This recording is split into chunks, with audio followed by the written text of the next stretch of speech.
ಸ್ನೇಹಿತರೆ, ಕ್ರಿಕೆಟ್ ಜಗತ್ತಿನಲ್ಲಿ ಹಣ ಮತ್ತು ಖ್ಯಾತಿ ಎರಡನ್ನೂ ಸಮಾನವಾಗಿ ಪಡೆದ ಆಟಗಾರರಲ್ಲಿ ಒಬ್ಬರು ವಿರಾಟ್ ಕೊಹ್ಲಿ. ವಿಶೇಷವಾಗಿ ಇಂಡಿಯನ್ ಪ್ರೀಮಿಯರ್ ಲೀಗ್ ನಲ್ಲಿ ಅವರ ಆದಾಯ ನೋಡಿದರೆ ಯಾರಿಗಾದರೂ ಆಶ್ಚರ್ಯವಾಗುತ್ತದೆ. ಒಂದು IPL ಸೀಸನ್ ಆಡಿದರೆ ಕೊಹ್ಲಿ ಎಷ್ಟು ಹಣ ಸಂಪಾದಿಸುತ್ತಾರೆ ಗೊತ್ತಾ? ಈ ವಿಡಿಯೋದಲ್ಲಿ ನಾವು ನೋಡೋದು ವಿರಾಟ್ ಕೊಹ್ಲಿ IPL ನ ಒಂದು ಸೀಸನ್ ಆದಾಯ ಎಷ್ಟು, ಬನ್ನಿ ನೋಡೋಣ.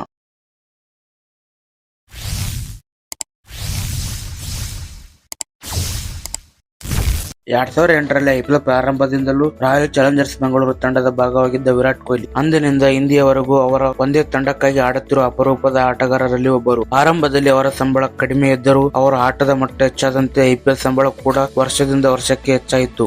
ಈಗಿನ ದಿನಗಳಲ್ಲಿ ವಿರಾಟ್ ಕೊಹ್ಲಿ ಒಂದು IPL ಸೀಸನ್ ಸಂಬಳ ಸುಮಾರು 15 ಕೋಟಿ. ಅಂದರೆ ಕೇವಲ 2 ತಿಂಗಳುಗಳ ನಡೆಯುವ ಟೂರ್ನಮೆಂಟ್ ನಲ್ಲಿ ಅವರು 15 ಕೋಟಿ ರೂ ಪಡೆಯುತ್ತಾರೆ. ಇದು ಕೇವಲ ಫ್ರಾಂಚೈಸಿಗಳ ಸಂಬಳ ಮಾತ್ರ. ಇದರ ಹೊರತಾಗಿ ಇನ್ನೂ ಹಲವಾರು ಆದಾಯ ಮಾರ್ಗಗಳಿವೆ. ಮ್ಯಾಚ್ ಫೀ ಮತ್ತು ಬೋನಸ್. IPL ನಲ್ಲಿ ಆಟಗಾರರು ಸಂಬಳ ಮಾತ್ರವಲ್ಲ, ಮ್ಯಾಚ್ ಪ್ರದರ್ಶನದ ಸಂಬಂಧಿಸಿದಂತೆ ಬೋನಸ್ ಕೂಡ ಪಡೆಯುತ್ತಾರೆ. ಉದಾಹರಣೆಗೆ man of the match, man of the season, ವಿಶೇಷ ಪ್ರದರ್ಶನ ಇವುಗಳಿಂದ ಹೆಚ್ಚುವರಿ ಲಕ್ಷಗಳು ಅಥವಾ ಕೋಟಿ ರೂಗಳಲ್ಲಿ ಬರುತ್ತವೆ. ಹೀಗಾಗಿ ಒಂದು ಸೀಸನ್ ನಲ್ಲಿ ಕೊಹ್ಲಿಯ ಒಟ್ಟು ಆದಾಯ ಇನ್ನೂ ಹೆಚ್ಚಾಗುತ್ತದೆ. ಜಾಹೀರಾತುಗಳಿಂದ ಆದಾಯ. IPL ಸಮಯದಲ್ಲಿ ವಿರಾಟ್ ಕೊಹ್ಲಿ ಹಲವಾರು ಬ್ಯಾನ್ ಜಾಹೀರಾತುಗಳಲ್ಲಿ ಕಾಣಿಸಿಕೊಳ್ಳುತ್ತಾರೆ. ಒಂದು ಜಾಹೀರಾತಿಗೆ ಅವರು ಸುಮಾರು 7 ರಿಂದ 10 ಕೋಟಿ ರೂ ವರೆಗೆ ಪಡೆಯುತ್ತಾರೆ. ಹೀಗಾಗಿ IPL ನಡೆಯುವ ಸಮಯದಲ್ಲಿ ಅವರ ಆದಾಯ ಇನ್ನಷ್ಟು ವೇಗವಾಗಿ ಹೆಚ್ಚುತ್ತದೆ. ಎಲ್ಲವನ್ನು ಸೇರಿಸಿದರೆ IPL ಸಂಬಳ 15 ಕೋಟಿ. ಬೋನಸ್ ಮತ್ತು ಪ್ರಶಸ್ತಿಗಳು, ಜಾಹೀರಾತುಗಳು ಇವುಗಳ ಮೂಲಕ ಒಂದೇ IPL ಸೀಸನ್ ನಲ್ಲಿ ವಿರಾಟ್ ಕೊಹ್ಲಿ ಸುಮಾರು 20 ರಿಂದ 30 ಕೋಟಿ ವರೆಗೆ ಗಳಿಸಬಹುದು. ಸ್ನೇಹಿತರೆ, ಕ್ರಿಕೆಟ್ ನಲ್ಲಿ ಕೇವಲ ರನ್ ಗಳಿಸುವುದಲ್ಲ, ತಮ್ಮ ಬ್ರ್ಯಾಂಡ್ ಮೌಲ್ಯದಿಂದಲೂ ದೊಡ್ಡ ಆದಾಯ ಗಳಿಸಿರುವ ಆಟಗಾರರಲ್ಲಿ ಒಬ್ಬರು ವಿರಾಟ್ ಕೊಹ್ಲಿ. 2008 ರಿಂದ ಇಂದಿನವರೆಗೂ